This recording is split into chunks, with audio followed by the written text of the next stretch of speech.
नमस्कार मंडळी. आपल्या कोकणात लग्न म्हणजे फक्त दोन व्यक्तींचं नव्हे, तर दोन कुटुंबांचा आनंदाचा सोहळा असतो.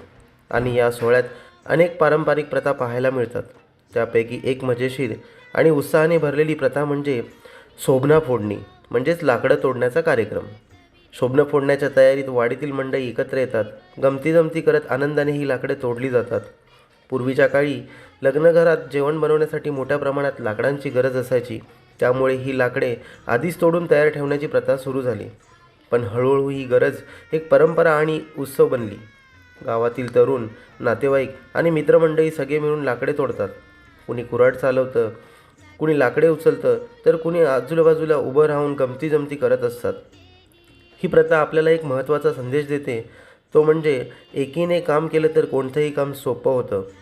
म्हणूनच आजही अनेक गावांमध्ये ही सुंदर परंपरा जपली जाते आणि लग्न समारंभाचा आनंद दुप्पट केला जातो.